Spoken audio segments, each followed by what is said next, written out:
Arizona, vùng đất của sự tương phản và động vật hoang dã. Đây là một tiểu bang nơi cái nóng sa mạc hòa quyện với những ngọn núi phủ đầy thông, những hẻm núi sâu thẳm và những đồng bằng rộng lớn. Vùng đất này không chỉ nổi tiếng với cảnh quan khô cằn và ánh nắng gay gắt, mà còn bởi sự đa dạng đáng kinh ngạc của các loài động vật sinh sống tại đây. Nhưng đừng để vẻ ngoài khô cằn và hoang vắng của nó đánh lừa. Nơi mà nhiều người chỉ nhìn thấy sự thật, sự sống lại phát triển theo những cách bất ngờ nhất. Đó là một thế giới khắc nghiệt, nơi sự sống thích nghi, kháng cự và tấn công.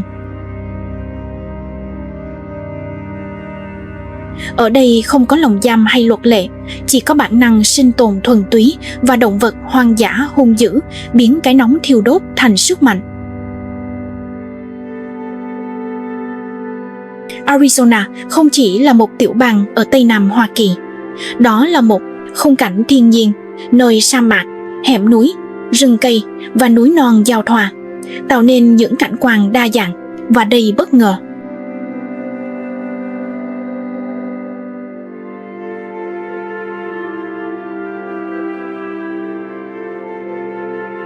Có một vùng đất mà cảnh quan khắc nghiệt, nơi cái nóng thấm tận xương tủy, gió mang cát và mặt đất nứt nẻ kể những câu chuyện về sự đấu tranh và thích nghi.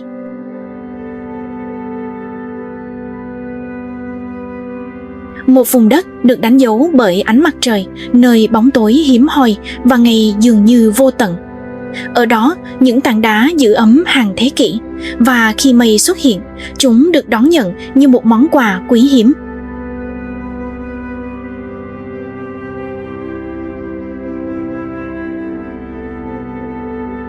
Nơi này không hề dễ dàng, nó không mang lại sự thoải mái. Nó khô cằn, đá sỏi và mênh mông, nhưng cũng đẹp một cách thô sơ.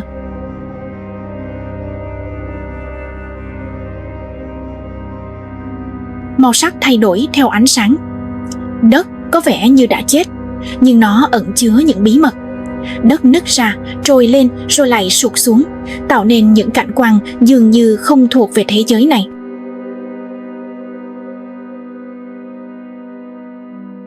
Arizona được bao phủ bởi những khối đá kể những câu chuyện có niên đại hàng trăm triệu năm.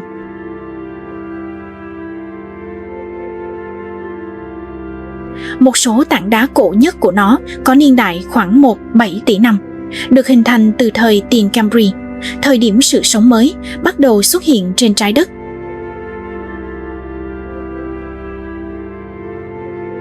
Những khối đá này giống như những khối đá trên núi gần Grand Canyon, là một trong những khối đá cổ nhất ở Hoa Kỳ và là một cánh cửa sổ trực tiếp dẫn vào quá khứ xa xưa của hành tinh.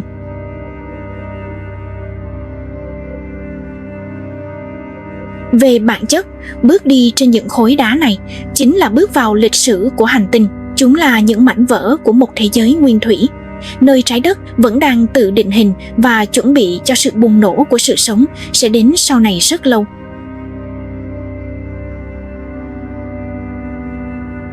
Ở Arizona, khí hậu thực sự là một thách thức. Chỉ trong một ngày, nhiệt độ có thể lên tới hơn 40 độ C.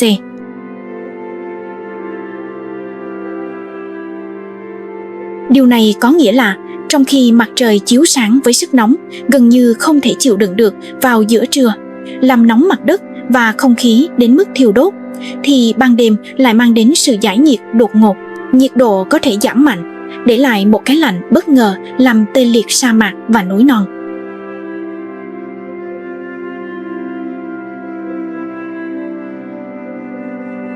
Sự khác biệt cực độ này buộc các sinh vật sống ở đây phải thích nghi theo những cách đáng kinh ngạc. Nhiều loài tránh cái nóng ban ngày bằng cách ẩn náu trong hang sâu hoặc dưới bóng râm của những tảng đá, chỉ xuất hiện khi không khí mát mẻ và an toàn để tìm kiếm thức ăn hoặc nước uống.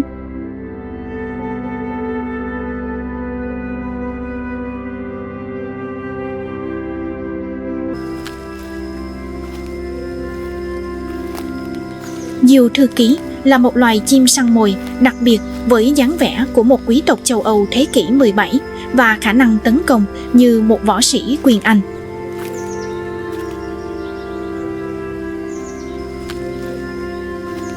Cao tới 1-2 mét, chúng có đôi chân dài và khỏe đến mức có thể giết chết một con rắn chỉ bằng một cú đánh.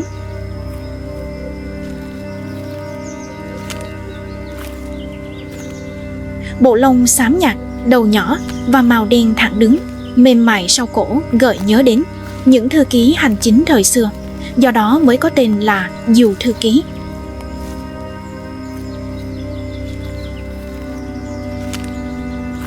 Mặc dù có sải cánh gần 2 mét, diều thư ký hiếm khi bay.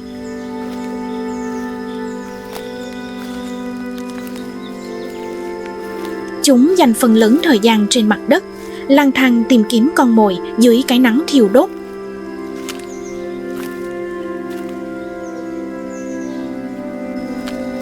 Với đôi chân dài, khỏe và dáng đi nhanh nhẹn, nhẹ nhàng, chim thư ký có thể bao phủ một vùng lãnh thổ rộng lớn mà không tốn nhiều năng lượng, một chiến lược thông minh để thích nghi với khí hậu khắc nghiệt của thảo nguyên.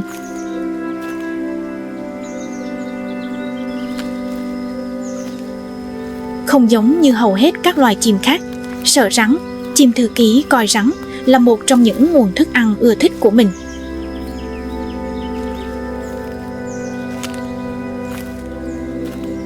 Chúng không quan tâm rắn có độc hay không, lớn hay nhỏ.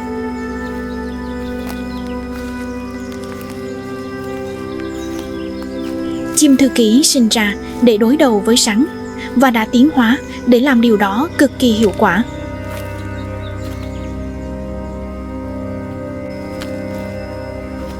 Chim thư ký không phải là loài săn mồi to lớn hay hung dữ nhất, nhưng nhờ sự chính xác, trí thông minh và khả năng chiến đấu, chúng đã trở thành nỗi kinh hoàng đối với loài rắn.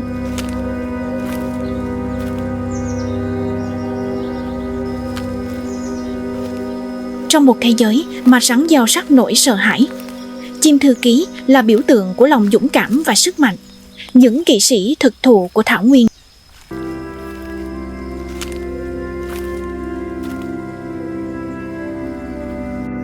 Trong cái nóng khô cằn của sa mạc ở Tây Nam Hoa Kỳ, nơi đất nứt nẻ và cỏ khô như rơm cháy, một loài vật nhỏ bé nhưng quyết đoán lướt đi với tốc độ đáng kinh ngạc.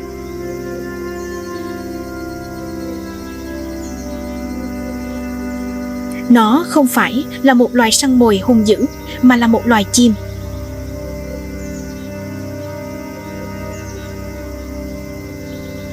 Chim chạy đường dài, hay còn gọi là chim chạy đường dài, không chỉ là biểu tượng văn hóa quen thuộc của bang New Mexico, mà còn là một trong những loài chim săn rắn hiệu quả nhất trong thế giới tự nhiên.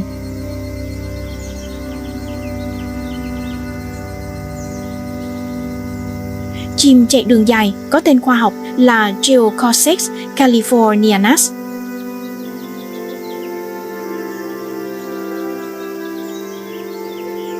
Đây là một loài chim thuộc họ cu với thân hình nhỏ nhắn, gọn gàng, đuôi dài và đôi chân đặc biệt phát triển.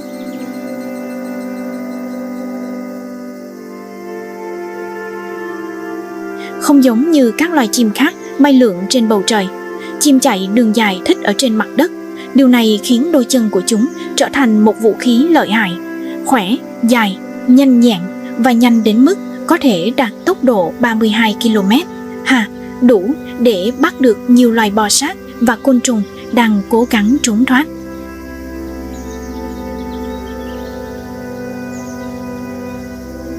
Mỗi bước chân của chim chạy đường dài là minh chứng cho sự thích nghi hoàn hảo của chúng với môi trường sa mạc, cơ thể nhẹ, giúp giảm mất nước, bộ lông sẫm màu hấp thụ ánh nắng mặt trời vào buổi sáng sớm, và hành vi của chúng giúp tiết kiệm năng lượng để đối phó với khí hậu khắc nghiệt.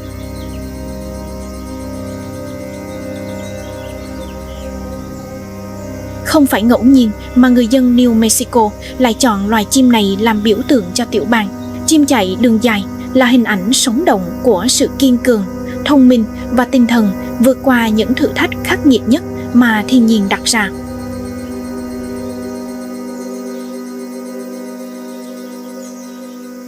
Giữa trưa hè oi ả, trên mặt đất đỏ bụi bặm của sa mạc Chihuahua, một con rắn đuôi chuông vẫy đuôi với nhịp điệu nham hiểm.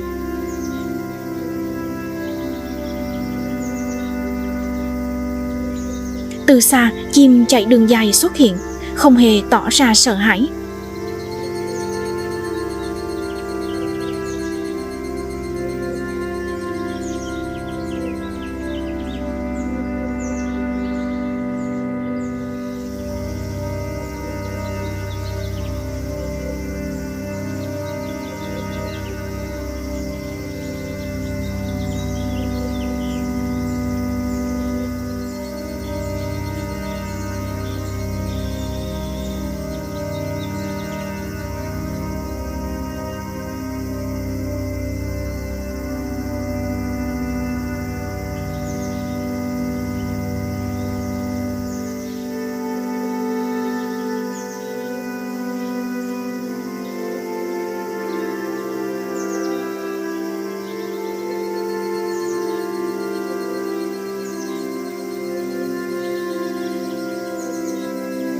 Cảnh tượng đó không chỉ là một ngôi nhà, đó là một minh chứng hoàn hảo cho bản năng, kỹ năng và sự tự tin.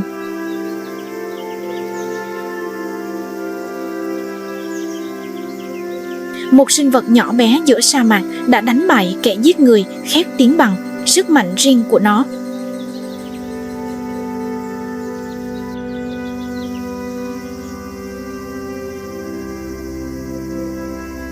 Trong môi trường khắc nghiệt này, một loài vật nhỏ bé dường như quá yếu đuối để sinh tồn lại âm thầm thống trị màn đêm. Cáo sa mạc Fennec Fox bobseda.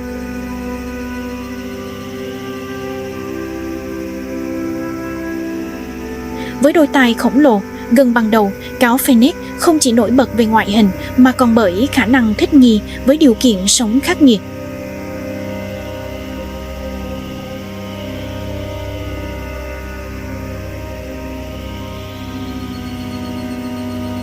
Đôi tai to lớn này giúp chúng tản nhiệt, làm mát cơ thể và trên hết là khuếch đại âm thanh, cho phép chúng phát hiện ra các loài bò sát và côn trùng sâu dưới cát.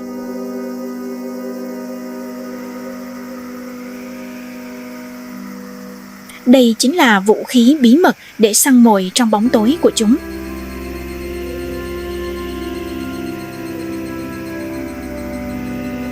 Cáo Fennec có thân hình nhỏ bé, chỉ nặng từ 1 đến 1,5 kg, nhưng lại cực kỳ nhanh nhẹn và yên lặng.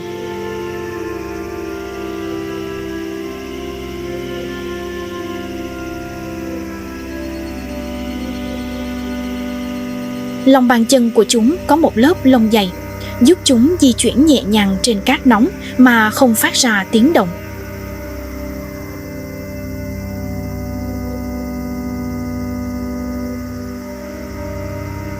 Ban ngày, chúng ngủ trong hang để tránh nắng.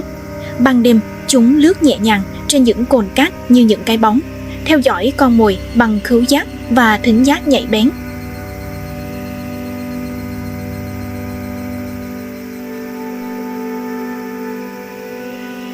Mặc dù chủ yếu ăn côn trùng, thằn lằn và chim nhỏ, cáo Fennec cũng săn rắn nhỏ, đặc biệt là các loài bò sát có nọc độc với kích thước phù hợp, chẳng hạn như rắn sừng sa mạc.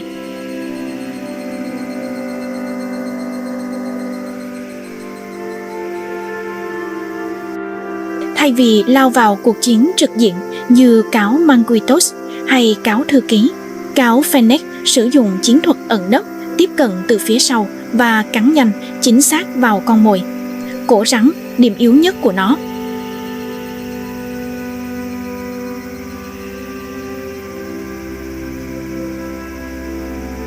Nhờ kích thước nhỏ bé và tốc độ tuyệt vời, chúng giảm thiểu rủi ro và hoàn toàn tránh tiếp xúc với đầu rắn độc.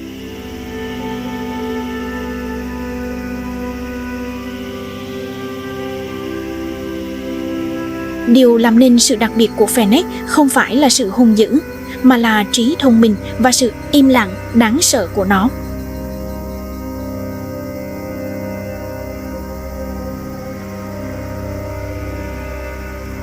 Trong một thế giới mà kẻ mạnh thường dùng đến vũ lực, Fix sử dụng sự nhanh nhẹn, thận trọng và chiến lược của mình để sống sót và thậm chí đánh bại những kẻ thù nguy hiểm hơn chính nó rất nhiều.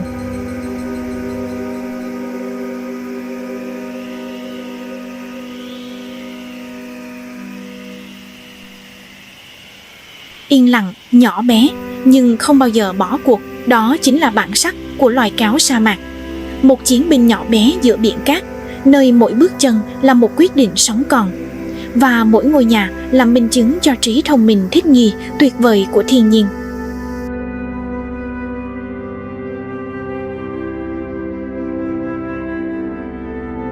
Nơi sự sống còn là cuộc chiến không ngừng nghỉ chống lại cái nóng và sự khan hiếm.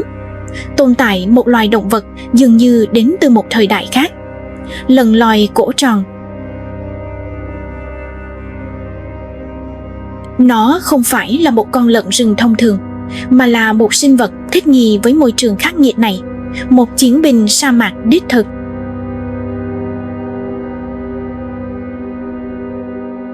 Lợn lòi cổ tròn là một loài động vật có vú khỏe mạnh với thân hình nhỏ gọn, mạnh mẽ, được bao phủ bởi lớp lông thô bảo vệ khỏi ánh nắng mặt trời và gai của thảm thực vật mà nó băng qua trên đường đi.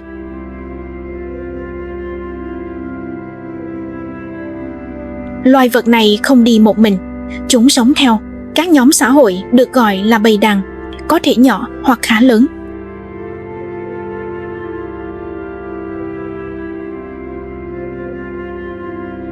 Là một cộng đồng, chúng cùng nhau đối mặt với những nguy hiểm của sa mạc, thú săn mồi, hạn hán và việc tìm kiếm thức ăn không ngừng.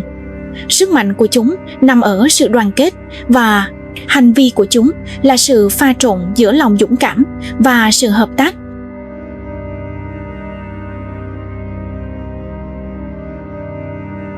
Lợn lòi cổ tròn là loài ăn tạp và cơ hội. Chúng ăn rễ cây, trái cây, côn trùng và ngay cả những loài động vật nhỏ bé.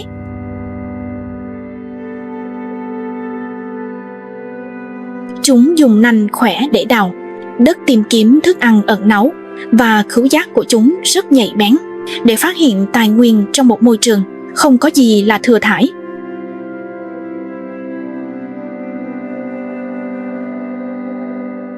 Mặc dù có vẻ ngoài thô kệch, lợn vòi cổ tròn là một loài động vật khá lén lút và thận trọng, tránh những cuộc đối đầu không cần thiết và thích chạy trốn khi gặp nguy hiểm.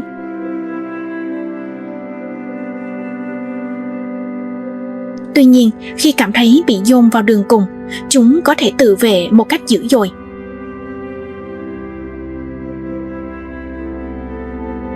Ở Arizona, lợn vòi cổ tròn là một phần cơ bản của sự cân bằng sinh thái. Chúng giúp làm thoáng khí đất bằng việc đào hang và kiểm soát thảm thực vật.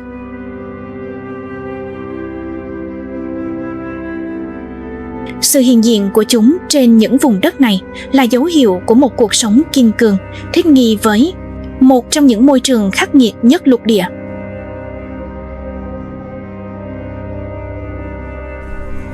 Không cái nóng, thiếu nước hay động vật săn mồi nào có thể phá vỡ bản năng của chúng.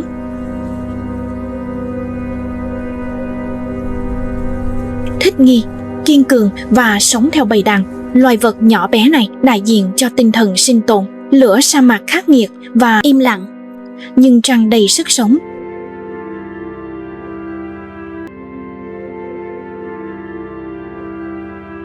Trong những khoảng rừng thưa ở Arizona, một tiếng gầm rú vang vọng không trung và báo hiệu sự hiện diện của một sinh vật khổng lồ với bộ gạc khổng lồ vươn lên như cành cây và dáng vẻ oai vệ. Elapitis nổi lên như một trong những loài ăn cỏ ấn tượng nhất Bắc Mỹ, còn được gọi là Wapiti hay nai sừng tấm Mỹ. Nó là biểu tượng của sức mạnh và sức sống. Cuộc đời của nó được đánh dấu bằng những cuộc di cư và nghi lễ giao phối, khiến loài vật này trở thành một huyền thoại sống thực sự trong cảnh quan Tây Nam.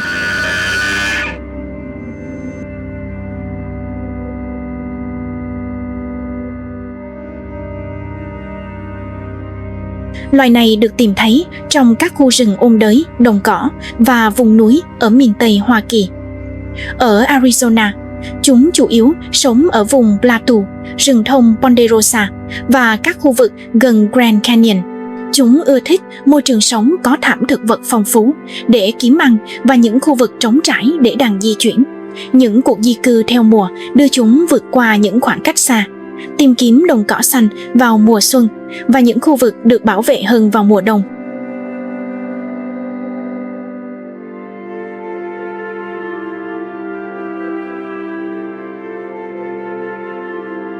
Đây là một trong những loài hươu lớn nhất thế giới, chỉ sau nai sừng tấm Á Âu. Con đực trưởng thành có thể nặng tới 350 kg, trong khi con cái đạt khoảng 250 kg. Gạc của chúng được thay mới hàng năm, có thể dài hơn 1 mét và nặng hơn 20 kg. Bộ lông của chúng có màu từ nâu nhạt đến nâu sẫm, với một mảng sáng đặc trưng trên mông, chiếc cổ khỏe mạnh và bộ ngực vạm vỡ, khiến chúng trở thành một loài động vật uy nghi, dễ dàng nhận biết ở bất kỳ cảnh quan nào.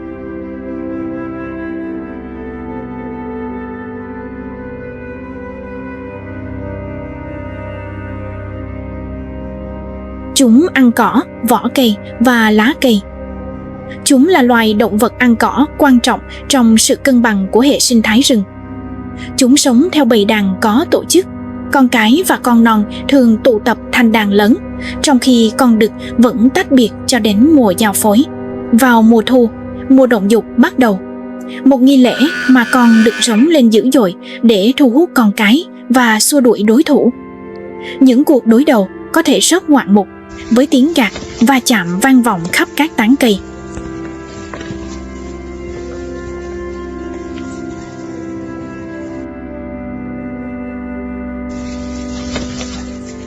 Elapiti là loài động vật được tạo nên bởi sự uy nghiêm.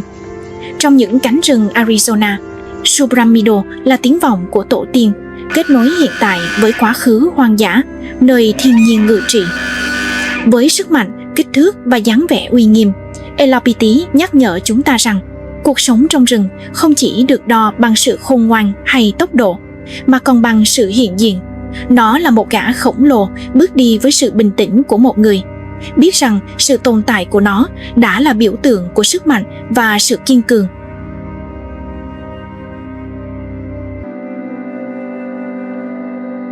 Arizona không tĩnh tại.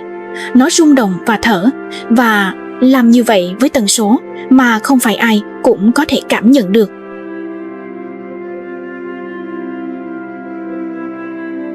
Trên bầu trời trong xanh của Arizona, một bóng đen lướt đi uyển chuyển. Tiếng kêu trầm khàn của nó vang vọng khắp các hẻm núi và sa mạc, báo hiệu sự hiện diện của một trong những loài chim thông minh nhất thế giới. Quả thường, loài quạ này không cần tốc độ của linh dương hay sừng của cừu sừng lớn để sinh tồn. Vũ khí mạnh mẽ nhất của nó chính là trí tuệ, linh hoạt, dễ thích nghi và có tính xã hội đáng ngạc nhiên. Quạ là một chiến lược gia tự nhiên trong bối cảnh núi non khô cằn của Tây Nam.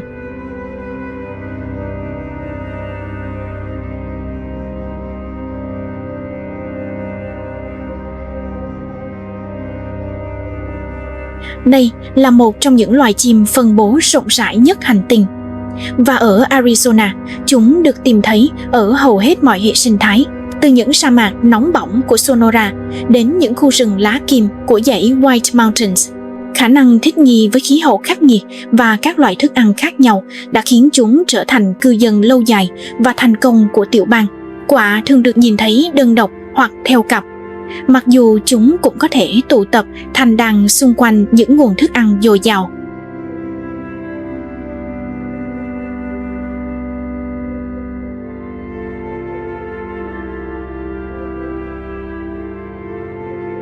Loài chim khỏe mạnh này có chiều dài từ 55 đến 70 cm với sải cánh lên tới 5 m. Bộ lông đen bóng, đôi khi phản chiếu ánh sáng xanh lam hoặc tím dưới ánh mặt trời, khiến chúng trở nên không thể nhầm lẫn.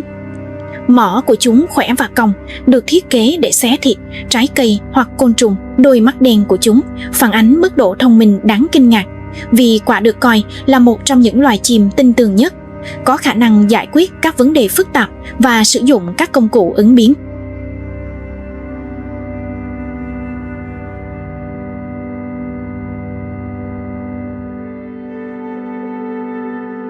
Chúng tận dụng thị lực nhạy bén của mình để tìm kiếm thức ăn từ trên không. Chúng là loài ăn tạp cơ hội. Chúng ăn các loài động vật nhỏ, côn trùng, trái cây, hạt giống và thường là xác thối. Hành vi xã hội của chúng rất đáng chú ý. Chúng hoạt động theo cặp để đánh lạc hướng các loài động vật khác và đánh cắp thức ăn. Hoặc chúng thậm chí còn bám theo những loài săn mồi như chó sói đồng cỏ và báo sư tử để tận dụng những gì còn sót lại sau cuộc săn.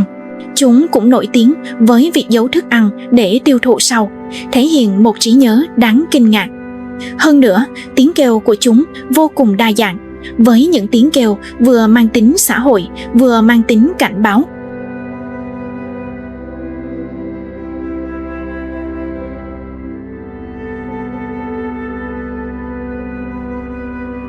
Quả thường là bằng chứng sống động cho thấy trong tự nhiên, sự sống còn không chỉ thuộc về kẻ mạnh nhất hay kẻ nhanh nhất, mà còn thuộc về kẻ thông minh nhất. Bay lượn trên sa mạc, hẻm núi và núi non, loài chim đen tối này trở thành người canh gác vĩnh cửu của Arizona. Với sự khéo léo, khả năng thích nghi và tinh thần cơ hội, quả nhắc nhở chúng ta rằng chiến lược và trí thông minh là những vũ khí nguy hiểm như nanh vuốt. Trong thế giới động vật, sự khôn ngoan có thể là chìa khóa tối thượng cho sự sống còn.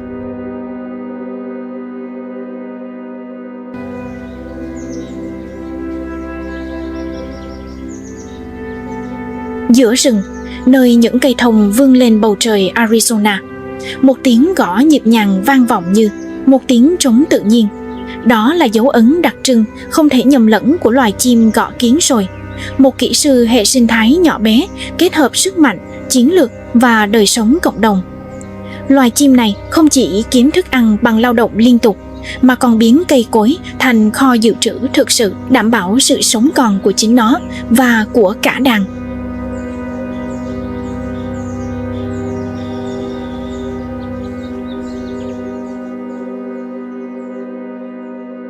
Chúng sống chủ yếu trong các khu rừng sồi và thông ở Tây Nam Hoa Kỳ, trải dài đến Trung Mỹ.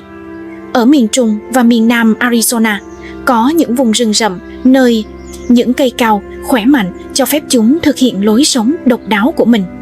Đây là loài chim có tính xã hội cao, sống theo bầy đàn, cùng nhau xây dựng và bảo vệ lãnh thổ.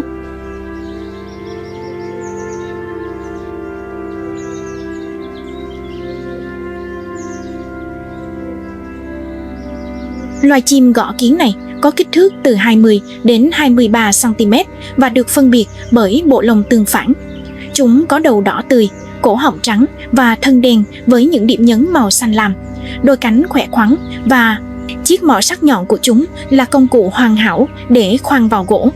Tuy nhỏ bé, vẻ ngoài của chúng rất nổi bật và khó nhầm lẫn, khiến chúng trở thành một nhân vật chính thực sự của những cánh rừng Arizona.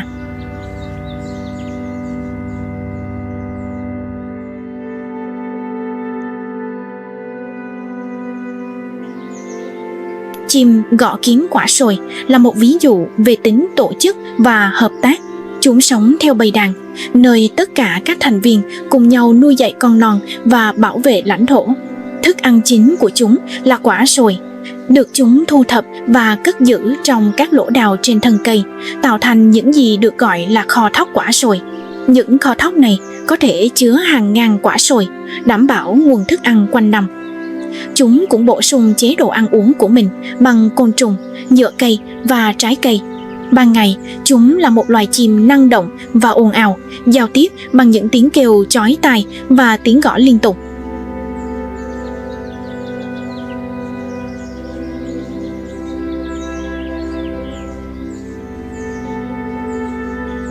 Chúng không chỉ là một loài kiếm ăn. Chúng là một kiến trúc sư của khu rừng, một nhà tổ chức xã hội và là biểu tượng của tinh thần đồng đội, trong khi cú mèo đốm lại hành động một cách lặng lẽ. Loài chim gõ kiến này xây dựng bằng tiếng ồn và năng lượng, nhắc nhở chúng ta rằng mỗi loài đều có vai trò riêng trong bản hòa tấu của thiên nhiên. Với cái đầu đỏ rực rỡ và tiếng gõ không ngừng nghỉ, loài chim gõ kiến ăn hạt dẻ đã biến những cánh rừng Arizona thành những môi trường sống, nơi sự hợp tác đảm bảo sự sinh tồn.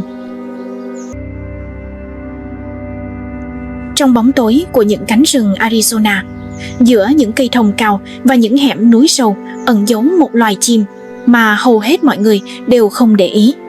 Nó không phải là một gã khổng lồ như Apiti, cũng không phải là một chiến lược gia trên không như quả, nhưng sự hiện diện của nó là vô cùng quan trọng. Cú đốm, với đôi mắt to, sắc bén, là một vệ sĩ kín đáo, bảo vệ sự cân bằng tự nhiên. Vẻ ngoài khiêm tốn của chúng không hề che giấu tầm quan trọng của mình. Mỗi chuyển động đều cho thấy sự chính xác của một loài săn mồi thầm lặng và hiệu quả.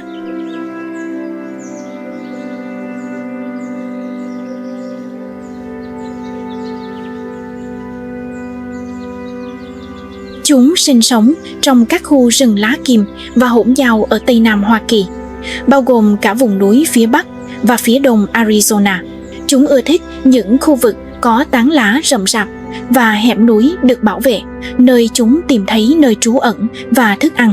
Đây là loài chim cần những khu rừng trưởng thành với cây cao và không gian rậm mát, khiến chúng trở thành một chỉ báo về sức khỏe của các hệ sinh thái này. Phân bố của chúng ở Arizona bị hạn chế và gắn liền với việc bảo tồn các khu rừng nguyên sinh.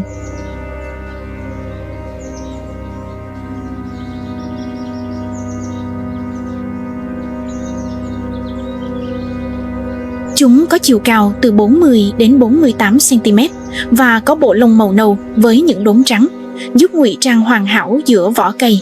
Đôi mắt to, sẫm màu và biểu cảm thích nghi để phát hiện ngay cả những chuyển động nhỏ nhất trong thảm thực vật. Đầu tròn của chúng không có lông vũ lộ ra ngoài, không giống như các loài cú khác, tạo cho chúng vẻ ngoài điềm tĩnh hơn.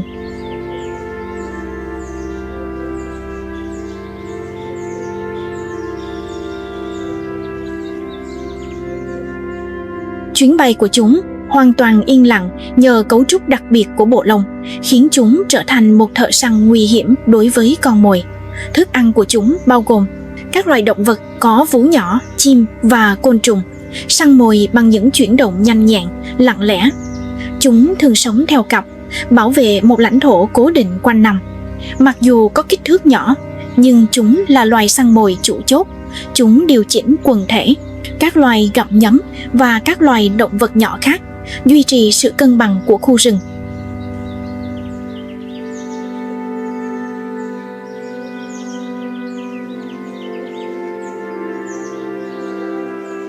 Cú đốm là biểu tượng của sự kín đáo và hiệu quả trong các khu rừng ở Arizona.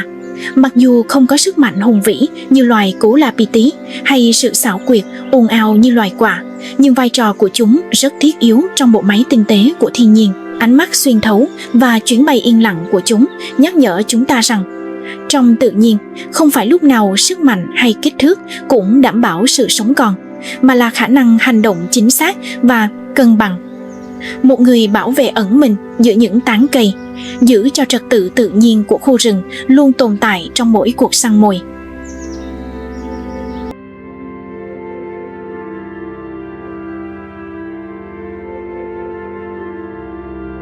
Trong những sa mạc rộng lớn, nơi sự sống dường như bất khả thi, chúng xuất hiện. Những chiếc gạt dài và thẳng của chúng tỏa sáng dưới ánh mặt trời, gợi nhớ đến những ngọn giáo thời cổ đại. Và hình dáng của chúng là hình ảnh chính xác nhất của sự sinh tồn khắc nghiệt. Liên dương sừng kiếm kẹp và liên dương sừng kiếm Ả Rập là những du khách từ những vùng đất xa xôi. Nhờ khả năng thích nghi đáng kinh ngạc, chúng cũng tìm thấy nơi ẩn náu trong những cảnh quan tương tự như Arizona. Chúng là biểu tượng của sự kiên cường, vẻ đẹp và cuộc đấu tranh bất diệt để sinh tồn trong những môi trường khắc nghiệt nhất hành tinh.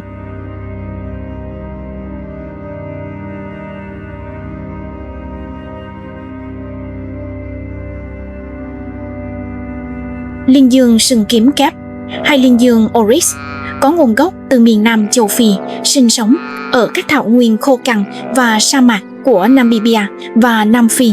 Ngược lại, liên dương sừng kiếm Ả Rập Oryx leucoric đến từ bán đảo Ả Rập, nơi sa mạc là ngôi nhà tự nhiên của chúng. Mặc dù cách nhau hàng ngàn dặm, cả hai đều có khả năng sinh tồn phi thường trong điều kiện nhiệt độ khắc nghiệt và khan hiếm nước. Được du nhập vào một số hệ sinh thái ở Tây Nam Hoa Kỳ, Những con linh dương này tìm thấy một môi trường tương tự như môi trường sống bản địa của chúng ở các vùng khô cằn của Arizona.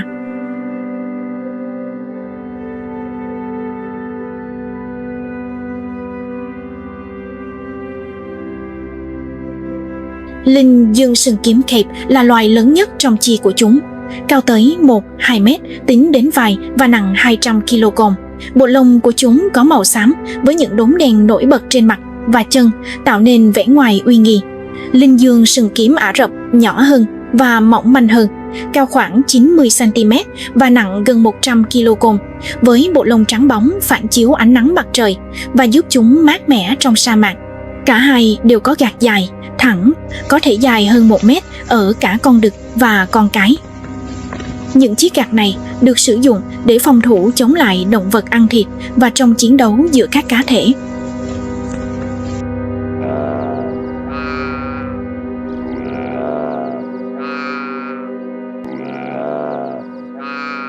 Cả hai loài đều ăn cỏ, rễ cây và cây bụi chịu hạn.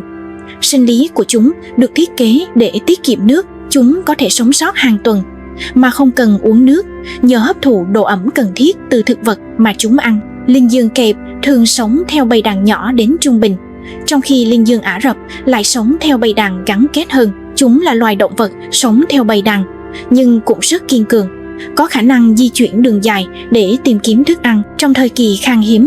Quá trình trao đổi chất của chúng tự điều chỉnh để chịu được nhiệt độ khắc nghiệt mà không bị suy sụp.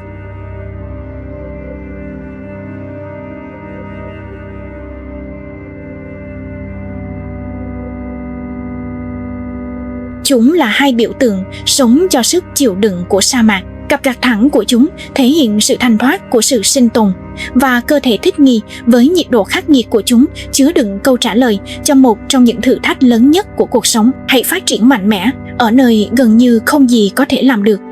Nếu linh dương sừng nhánh là loài chạy trên thảo nguyên và cừu sừng lớn là loài leo núi, thì linh dương sừng kiếm đại diện cho sự cao quý của sa mạc, uy nghi, kiên cường và lặng lẽ. Chúng là lời nhắc nhở rằng sự sống, ngay cả ở những nơi khô cằn và khắc nghiệt nhất, luôn tìm được cách. Trong khung cảnh bất tận của Arizona, mỗi ngóc ngách đều kể một câu chuyện về sự thích nghi và khả năng phục hồi. Núi non, rừng rậm và sa mạc hòa quyện vào nhau trong một khung cảnh nơi sự sống luôn tìm được cách để sinh sôi, ngay cả trong những điều kiện khắc nghiệt nhất. Đây là một lời nhắc nhở mạnh mẽ rằng thiên nhiên không chỉ tồn tại mà còn tự tái tạo.